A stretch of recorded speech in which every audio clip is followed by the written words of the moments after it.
చెప్పమనండి. పోనీ అదే టీసీఎస్, అదే కాగ్నిజెంట్ కాకుండా మిగిలిన కంపెనీలు ఏమొచ్చాయి చెప్పమనండి. అవి ఇంకా రాలేదనుకో, వస్తున్నాయనుకో. పోనీ మిగిలిన కంపెనీలు ఏమొచ్చాయి, వచ్చినటువంటి వాటికి ఎంతమందికి ఉద్యోగాలు ఇచ్చారు, ఎంతమందికి ఉద్యోగావకాశాలు కల్పించారు చెప్పమనండి. 100 చెప్తారండి. హెచ్ఎస్బీసీ వెళ్ళిపోయిందని, అదే వెళ్ళిపోయిందని. హెచ్ఎస్బీసీ అనేటువంటి సంస్థ లేకపోతే ఇంకో సంస్థ అప్పుడు ఉన్నటువంటి పరిస్థితులను బట్టి,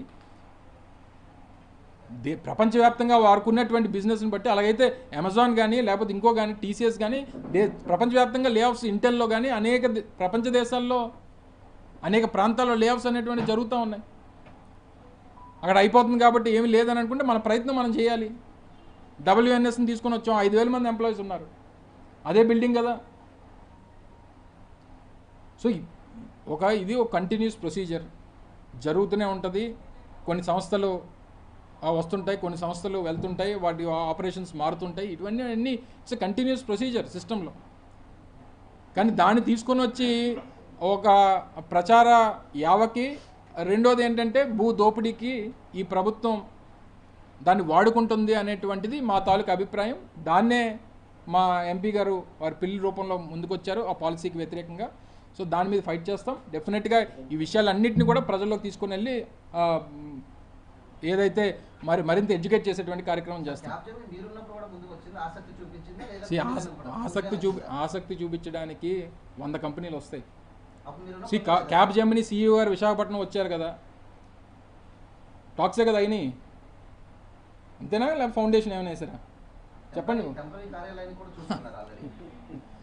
సర్లే, మహా న్యూస్కా లేకపోతే క్యాబ్ జెమినికా?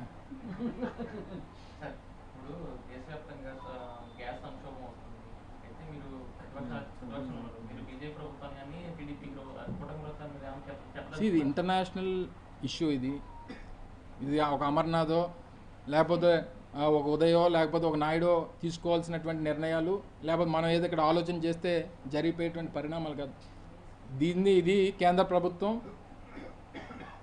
ప్రపంచ స్థాయిలో జరుగుతున్నటువంటి జియోపొలిటికల్ సిచ్యువేషన్స్ ఇవన్నీ పెద్ద ఎత్తున జరుగుతున్నాయి. కాకపోతే ఇందులో ఇబ్బంది పడేటువంటి సంస్థలు ఏవైతే ఉన్నాయో, కొన్ని కంపెనీలు కానీ లేదా హోటల్స్ కానీ లేకపోతే కొన్ని రెస్టారెంట్స్ కానీ, ఇలా కొన్ని ఏదైతే కమర్షియల్ సిలిండర్స్ రిక్వైర్మెంట్ ఉన్నటువంటి సంస్థలు చాలా మటుకు చాలా ప్రాంతాల్లో ఇబ్బందులు పడుతున్నటువంటి మాట వాస్తవం. మేము రన్ చేయలేము అనేటువంటి పరిస్థితులు ఉన్నటువంటి మాట వాస్తవం. సో అందరితో పాటు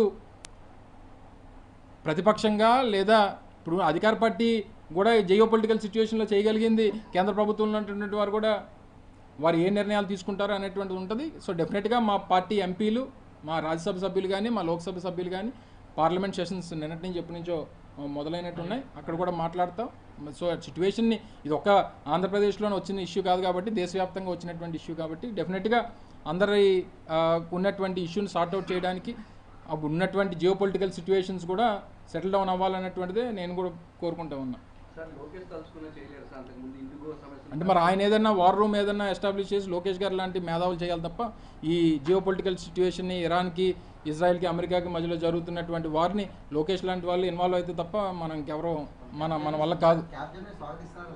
చెప్తున్నాను కదా బాబు, హెరిటేజ్ ఐటీ కంపెనీ పెట్టినా దాన్ని కూడా స్వాగతిస్తున్నామని, మళ్ళీ క్యాబ్ జెమిని అంటాం.